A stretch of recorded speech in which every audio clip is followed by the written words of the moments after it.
people hand in hand. We the people understand that there's an answer, there's a way. We the people have to say. So send the orders to prepare, that we the people do declare. Send the good news, send the word. Welcome to DN News in Review. I'm your host, Lou Ismay. Great many things going on in the world. Will Russia occupy the eastern Ukraine? Will Congress pass a law finally to have accountability for the black sites? Well, we'll start. The end of secrecy.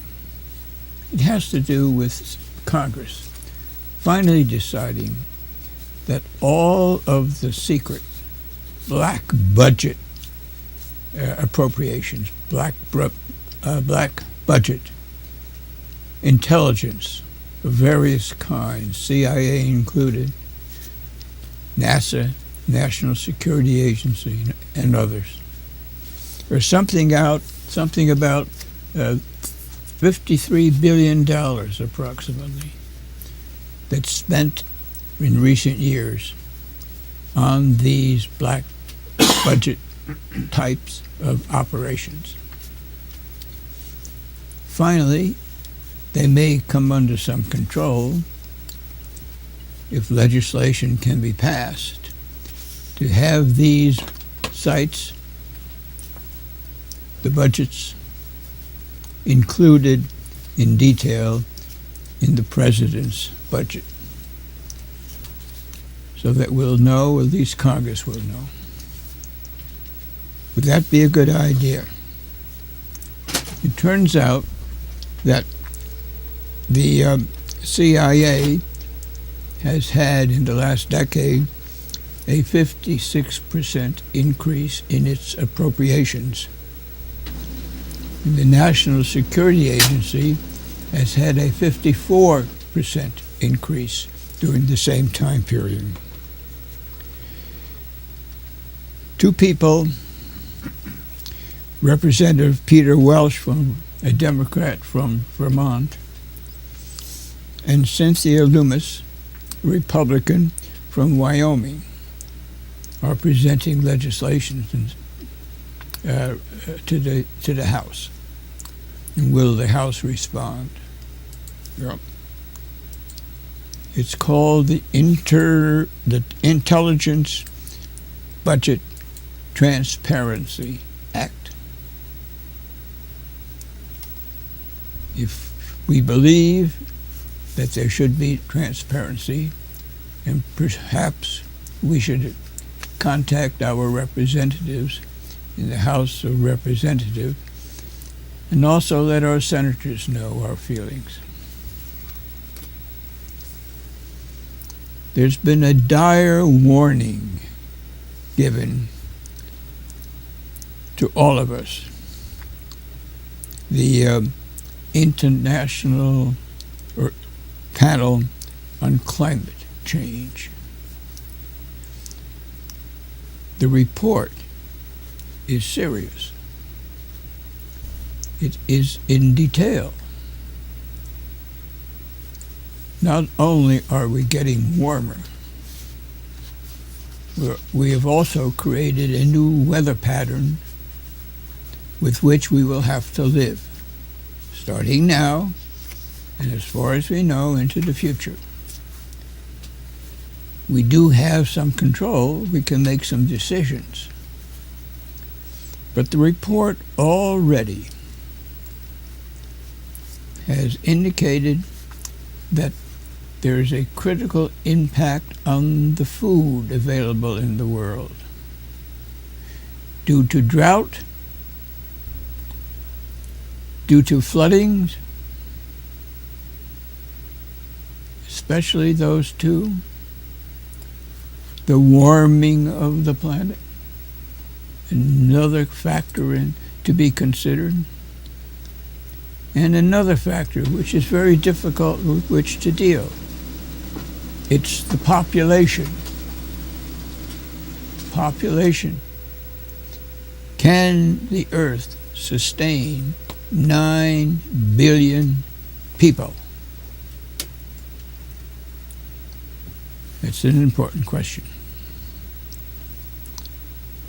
There is already a slowdown in economic growth, and it may get worse. There is the eroding of food security we've just mentioned. There is a prolonged existing situation with poverty, economics and poverty. Could be a more severe type of poverty, widespread. Now, in the world right now, urban populations and hotspots are two things with which we need to be aware. The changes are expected to be so severe that human societies will be affected, destabilized. The urge and necessity of finding food and water could lead to warfare. It has led to destabilization in the past. Wasn't enough food in France, cause of the French Revolution. There's been a destabilization in other countries, in Africa particularly, sub-Saharan Africa. That's the area, all of the area south of the Sudan, the desert. What will it mean in North America? Probably not as severe, but there will be some severe changes. And we are already seeing them in the western part of the country. The drought, shortage of water, forest fires, more severe than ever. Are we paying attention to all of this? And what shall we do about it? Now, there was a discussion on Democracy Now! With Michael Oppenheimer from Princeton University, Sinal Hug, who's a climate scientist from the International Environment Institute of Environment and Development in London, Tim Gore, Food and Justice Unit in Oxfam. And these people discuss this situation. You can look at it, you can Google Democracy Now! And you can look at the report titled Dire Warnings. Now, calling attention to the shortage of food and what it might do goes back about 200 years. A man named Thomas Malthus, a clergyman, Great Britain, talked about carrying capacity, the carrying capacity of the land. How much food will any area of pasture land or whatever the crops are grown on it, it's even including forests all over the world, how much land, how much production for animals and for human crops on any piece of land. Are we reaching the carrying capacity of Earth now? And the answer is yes. Every farmer, how many head of cattle will graze on this land? Or horses, or goats, or sheep? How many humans will this piece of land, whether it's rice or whatever the crop grown, how much? We may be hearing more frequently the term carrying capacity. For some, this may be the first place they've ever heard of that. Go on to other things. General Motors, the ignition switch on the cars, known since about 2005. Cost about $1 or so, $5, whatever it was, to make the change. The decision was not to do it. Hearing in Congress, both the House and the Senate. The new head of General Motors testifying. Now, it's a scandal of major proportions. Allegedly, only 13 people were killed. But, although it's not publicized widely, there could be several hundred people who've been killed as a result of the switch malfunctioning. It brings up a very important question, a situation. Corporations seeking not to care about the people, but much care regarding profits. And so decisions are made accordingly. That's supposed to be capitalism. Everyone having a right to do that, build a corporation. There's the problem with regulators. Regulators and corporations kind of work together. Regulators don't regulate enough, don't reveal things when they should be concerned about people. People do count, don't they? There's another situation. Corporations and government work together. People in government like to help and usually do help the corporations. Corporations help with political campaigns, make contributions. If people count, what should change? Perhaps transparency. We've had two recent, one very recently, one 2010, decisions by the Supreme Court, and there may be another one coming along. Supreme Court indicating that free speech means money. Now, unlimited amounts of money can be given to political campaigns.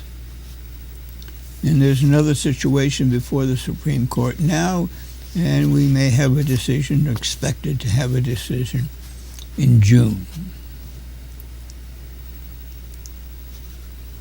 which will give corporations even additional power. Giving corporations, non-living entities, the same rights that living entities called people have, is that justice? Is it in the best interest of a democracy? Is it in the best interest of human beings? Perhaps we'll need to think about that. Perhaps we'll have to speak up at some point. Or we may have to walk the streets. But somehow, if people are important, and if democracy is important, the kind we have, republic, we elect people to represent us, and if they do not represent us as human beings, with the rights that we're supposed to have, including clean air, clean water, clean soil, and all sorts of other things that human beings need. If we can't have those things, and we need them, what shall we do? Do we change our economic system? Do we make changes in our judicial system? In our political system? All of these things regarding humans also comes under the big umbrella that concerns every living thing on Earth. What have we done to the climate? Now, there doesn't seem to be any argument about that, although there is an argument. Some people can disagree. But at what point do we take action? And what point do we adapt? The necessity of people come first, or we lose that right and that opportunity. Another issue discussed on democracy now, having to do with the idea that we are a dragnet nation. A dragnet, surveillance, for all sorts of reasons. And we have allowed, without paying attention perhaps, to the fact that dragging for information by corporations is a very profitable thing. Because that information about all of us, our shopping habits, our eating habits, our purchase of apparel, all documented in some way and sold for the profit of others. And that also means that the government can order, or some secret method, get that information from the companies, corporations that collect it. This is in addition to whatever CIA can collect, and the FBI, and the National Security Agency, and other such agencies. Julia Angwin, interviewed on Democracy Now!, has written a new book, which was the subject of discussion. Dragnet Nation, a quest for privacy, security, freedom, and a world of relentless surveillance. Relentless, that's the key word. So one of the things recommended by Ms. Agwin, get a new phone. Put it in a different ownership. Make one up. It's all legal. You don't have to be the one whose name is on that phone. But get a new phone. Put a sticker on your computer, or the camera of your computer, so that somebody can't get into your computer and turn your camera on and photograph you while you're using the computer, which has been done and probably in many cases are still being done. It's not unusual. She recommended an organization known as Snapchat. A young girl, not even in her teens, came up with an idea. She uses a dictionary, creates a 30 character name. You can buy it for $1, and you can salt and pepper it with whatever other symbols you want to. That's a great idea. Security for yourself. That's the key.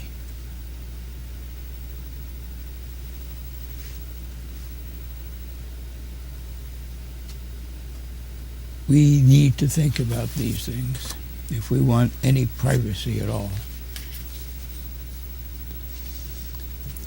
Another interview on Democracy Now! Drugging America's veterans. Now, it turns out that we've had something like 2.6 million people in combat, in the service, during the Afghan and Iraqi wars. And we still have several thousand, 30,000 or so in Afghanistan. We allegedly don't have any more in Iraq. New elections in Iraq. Will the new government want us to stay? And will we? And should we? But Aaron Glantz, person who was interviewed, drug dealer of choice, Veterans Administration, U.S. military, hydrocodone, oxycodone, methadone, morphine. Hydrocodone is oxy, method, morphine. There's been an increase of 270% in the use of such drugs.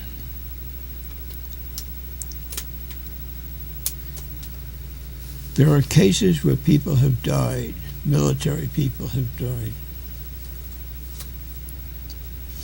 In a Rosewood hospital in Oregon, Roseburg Hospital, Jeffrey Wagner died. 8 times the dosage normally required.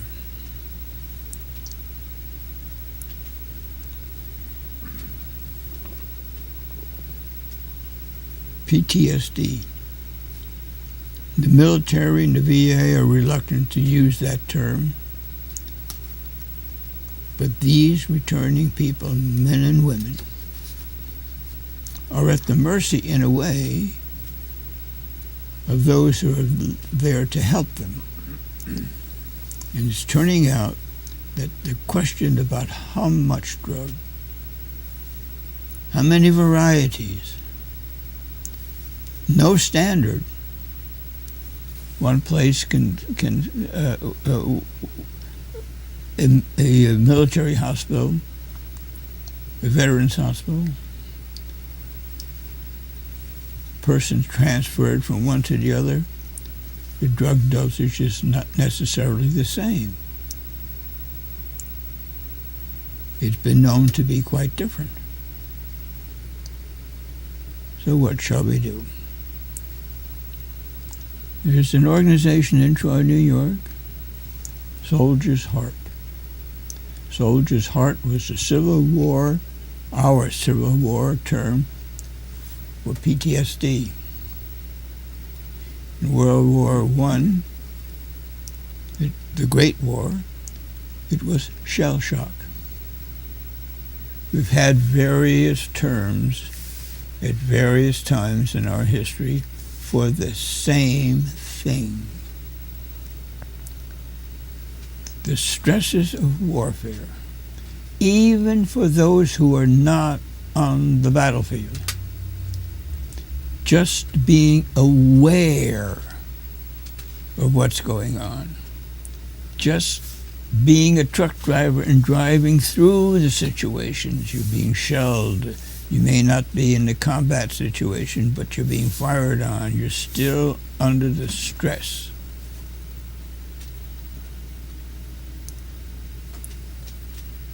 Can we have a war without the stress?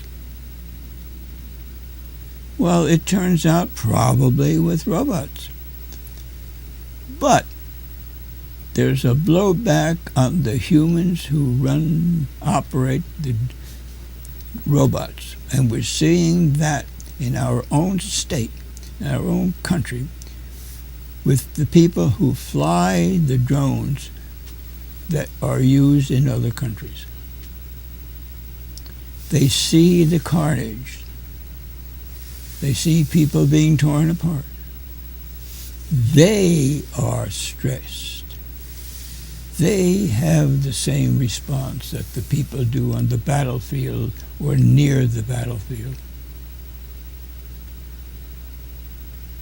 We realize that? Is that what we do with our people? For what gain?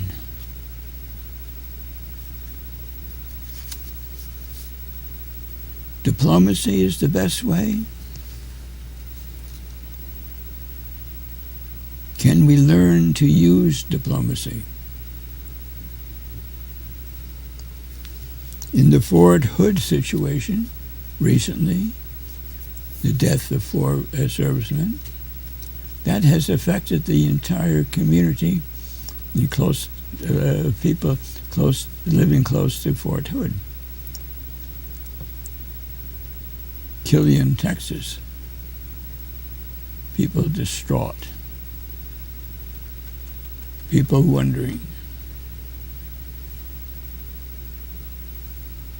Well, something that we have to address. The war comes home.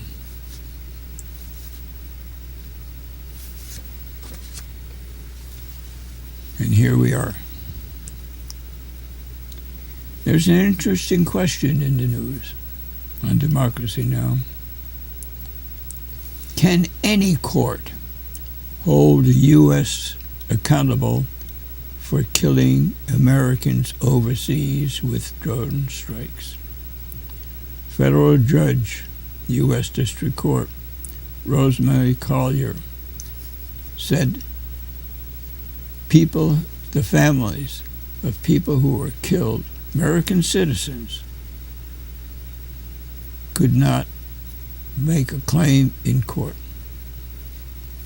She does raise the question about the authorization that has been given to the president and to Congress, but the president specifically, to declare that American citizen can be killed while in another country. But that still doesn't protect American citizens elsewhere in the world to be killed by whatever reason, with whatever method, a drone or some other substance used in an attempt at assassination. Do we care about such things? It's something that we might want to consider. And a few more news items. Rwanda.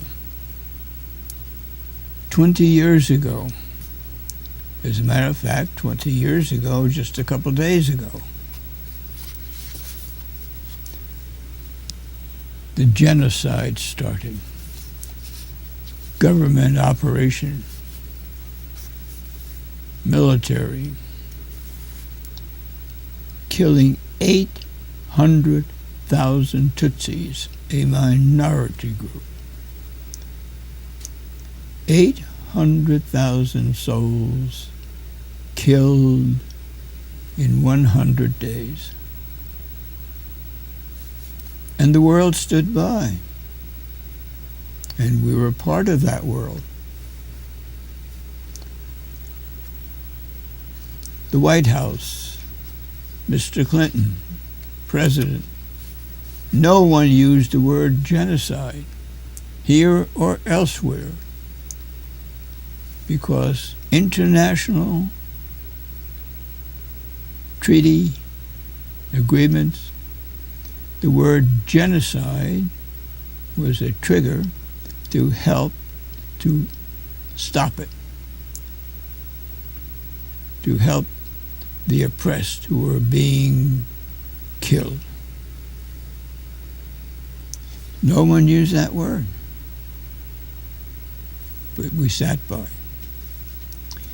Now, President Kagame,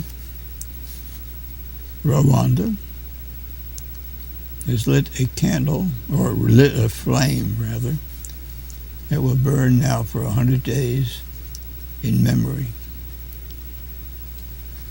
And the head of the United Nations has expressed regret that the UN did not respond. There were peacekeepers there, but they were not enforced.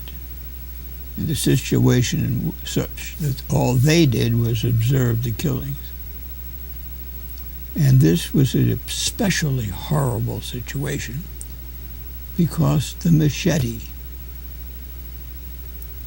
a tool, was the signature weapon used in that situation.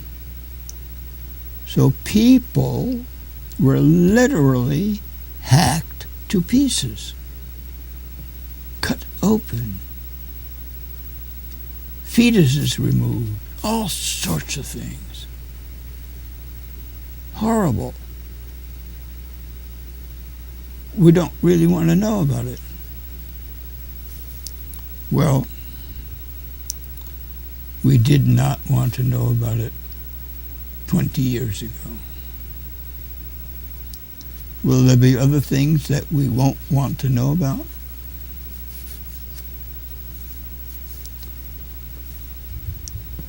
Now, we have another situation.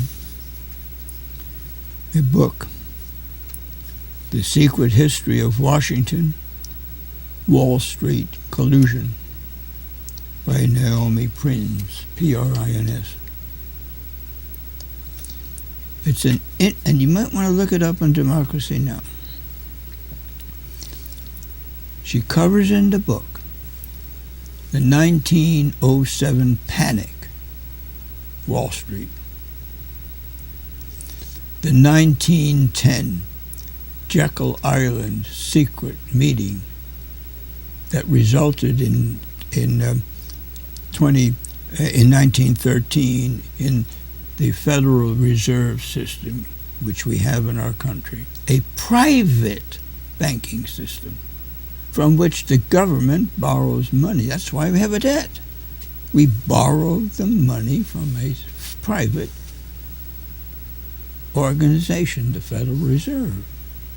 That was sneaked in December, thereabouts, somewhere just before the December holidays, when a great many congressmen had already left for the holidays. They were not in Washington. And she talks about the 1929 Depression. And there were 6 bankers involved then, and there are still 6 bankers, powerful people involved now in all the decisions.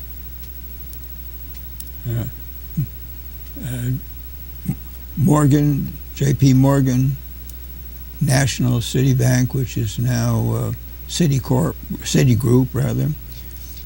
Chase Bank, which is now has now emerged. The relationships between government leaders and banking leaders is what she writes about. She talks about the payouts right now. $26.7 billion in payouts, profits from the last year, up 15% from 2008. She talks about inequality. The highest inequality now in 2014, higher than in 1928. Inequality. What shall we do? Well, Seymour Hersh, in an essay in the London Review regarding Syria and sarin gas used in Ghouta in 2012, it turns out that Turkey is allegedly responsible, transferring the gas to the rebels. Homemade bombs. The fear is the distribution of these bombs or this material. Homemade, they can go to other countries. They could come here. Our military, our security people are concerned. Perhaps we should be too. Well, let's take a look at a couple things here quickly. Some cartoons. Here. Just wanted to assure you that the court has protected your right to give unlimited funds to the candidates of your choice. Here's one. Now it's no longer called Obamacare, referred to as Affordable Care Act, which is what it was originally. Here's one. Waffle taco.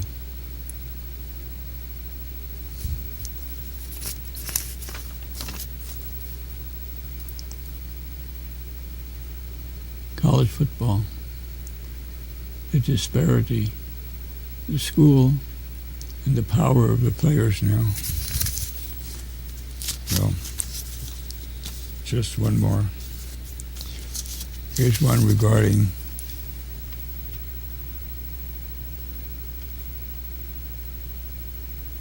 New Jersey. I'm in good shape. A bridge gate, and internal probe. We can't avoid this one.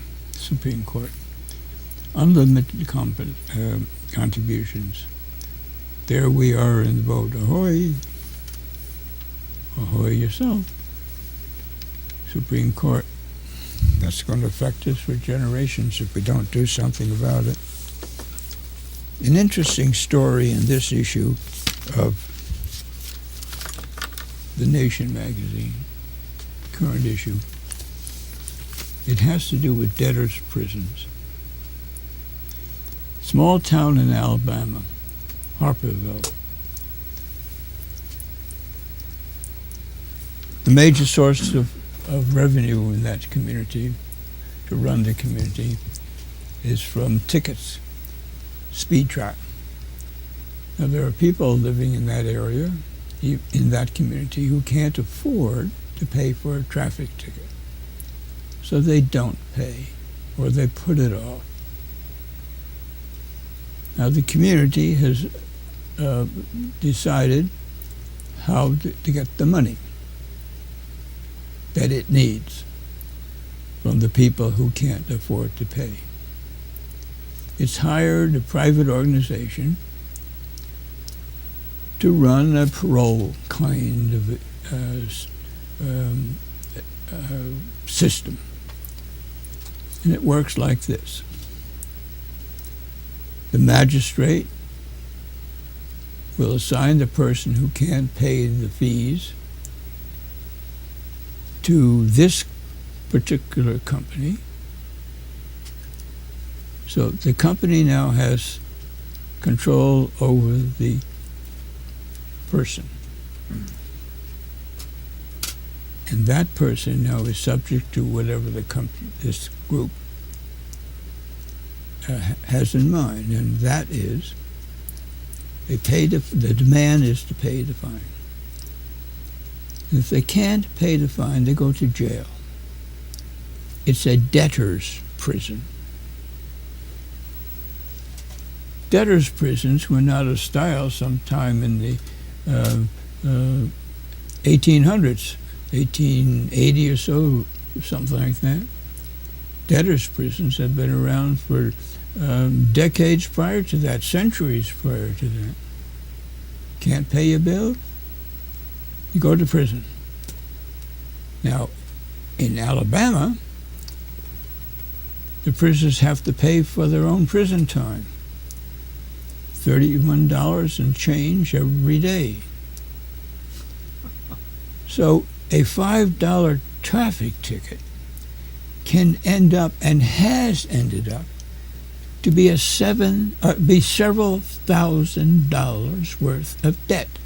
Person couldn't pay the $5, can't pay the thousands of dollars in the debt. Been going on. Some attorneys have realized what's going on, and pro bono, they're helping to make a change. Here's an example of one of the people spent 7 weeks in jail, during which time her debt grew into the thousands. She never did see the inside of a courtroom. This is all done without due process. A couple more. Here's another.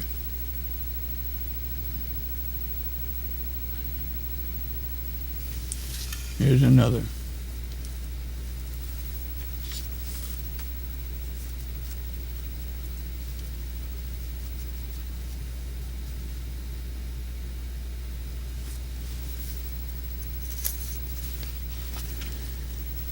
It's going on in our country, taking advantage of those who are indigent. And that is one of the fears associated with the climate change situation. There will be new ways to oppress the oppressed. In the situation with Harpersville, the company that was given charge of these people sold to a larger corporation, so a larger corporation now could get into this other lucrative field, because out of every bit paid, there came a chunk of money that went to the company who was doing the administration. Now it's gone another step. It's now, this second company now has been bought out by what amounts to like a hedge fund. So people are going to invest and make a profit on the unfortunate people who are caught up in the system. We make a profit through the insurance companies on people who are sick or need some protection. Make a profit on people in other situations. People are commodities, just like a business. Everybody in our country can have medical care with one government-run system, and it works in other countries. Other countries, or especially the Western countries, have many, many, many services and privileges that we in our democracy don't have. The education, for example, free right through college, because their people are valued, make contributions to the economic development of their own countries. some of these things, there are a number of them. No time to get involved in a discussion now. But pay attention to the debates in our country and pay attention to what's going on. Here's an interesting article in the current issue of the Smithsonian magazine. We'll take a quick look at it.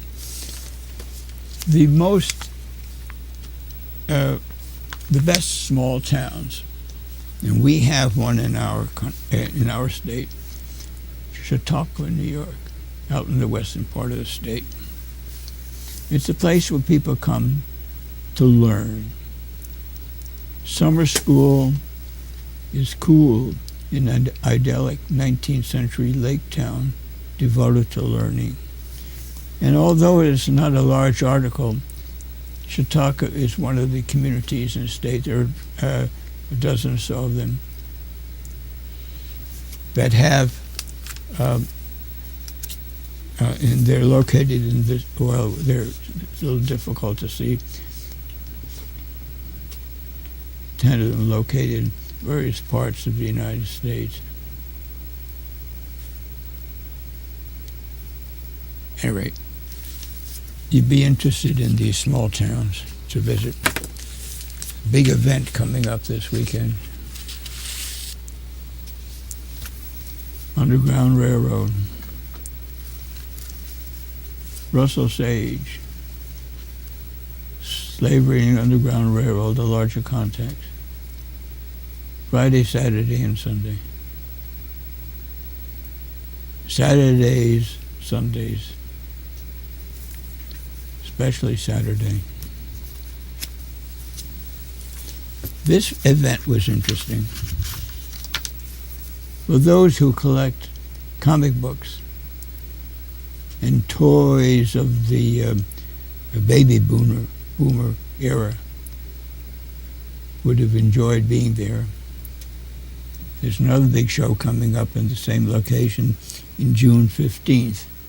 Same kinds of material for just to browse through or to purchase. An event here coming up. Old Songs Festival. On April 25th. Alistair Fraser, Natalie Haas. This came out just very recently. A reminder, Old Songs Festival, 34th one. There's the weekend in June, last weekend in June. And the list of the performers are already out. But put that on your calendar. The Proctor's the 8th Step, coming up on the 12th, Lou and Peter Barrymore. Here it is. Steve Gillette and Cindy Magna. And at the Sanctuary in Troy.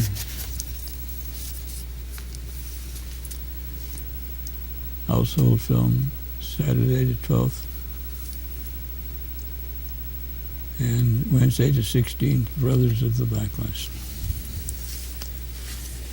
Now, a couple other things very quickly. Look at this. This is an article in this particular issue of The Nation. And Bernie Sanders is thinking about running for president. But first he wants to check in with you.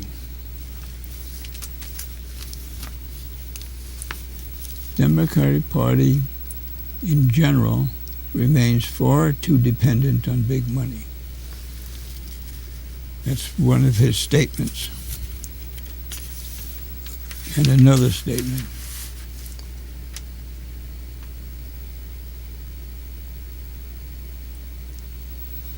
Now we might think about that. Empowering people to take control over their lives. That's the key. One of the things about which we speak. although we don't use the word empowering,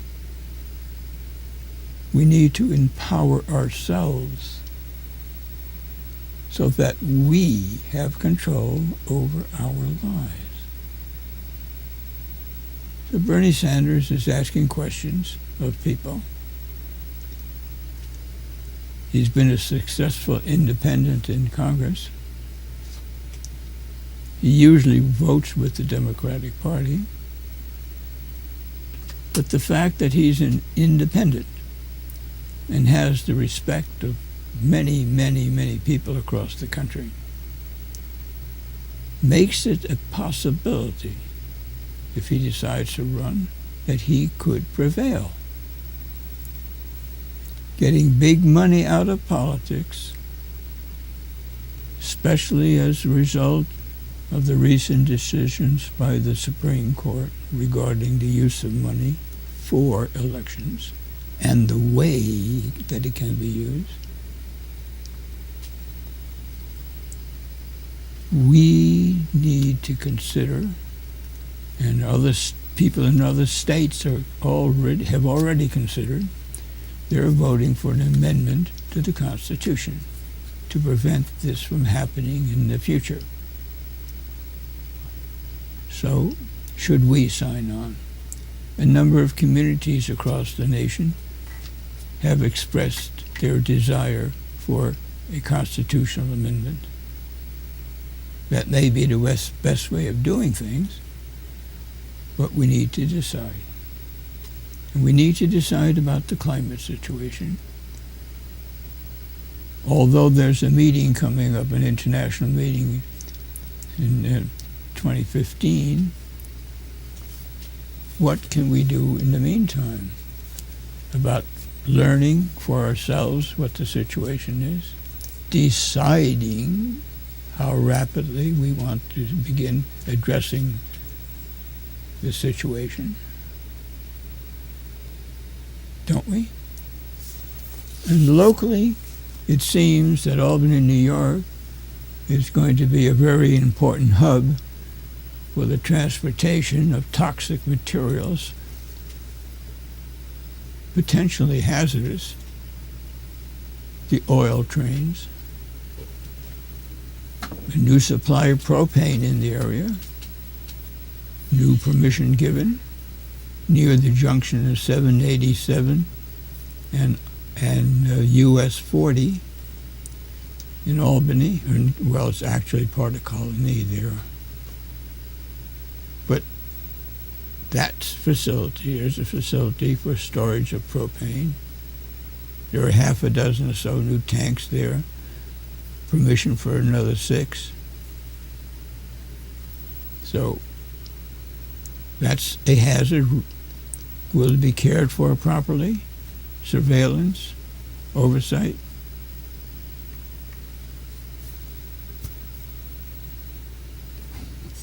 We don't have much say in it, do we?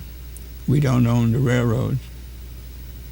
We don't own the supplies of the raw materials.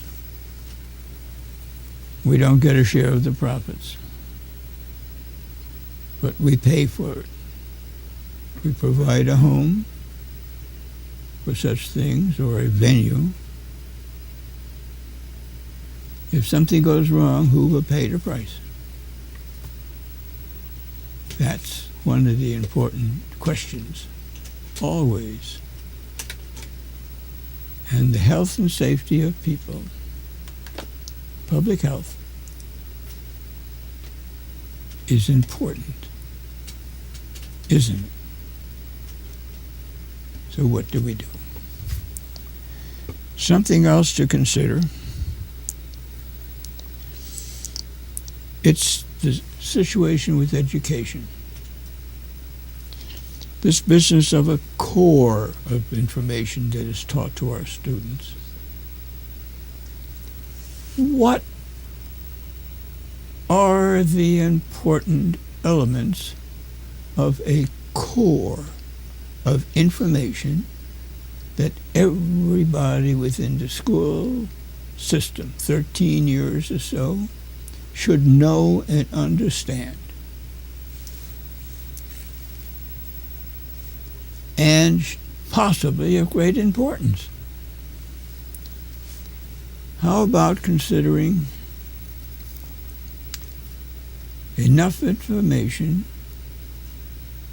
for health and safety? Every young person, knowing the hazards of living in the world, being aware of them, being able to take care of oneself, being able to live a more healthy life. How about learning these principles of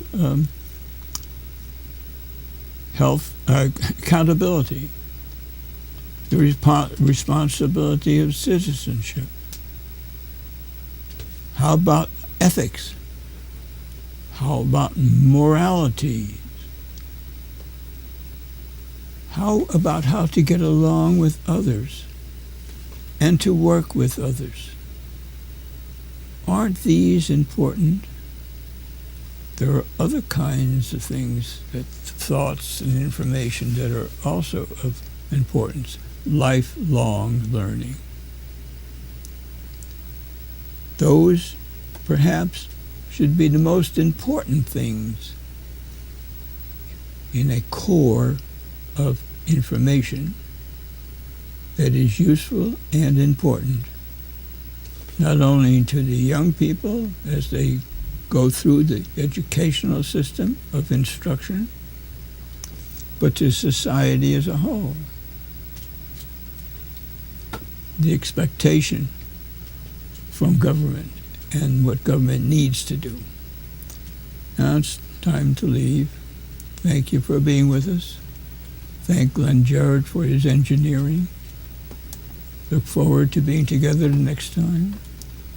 In the meantime, not only pay attention, but support the food banks, the food pantries, the independent cinemas, the independent bookstores, the independent hardware stores, and other establishments that we need to make our communities healthy. Pay attention.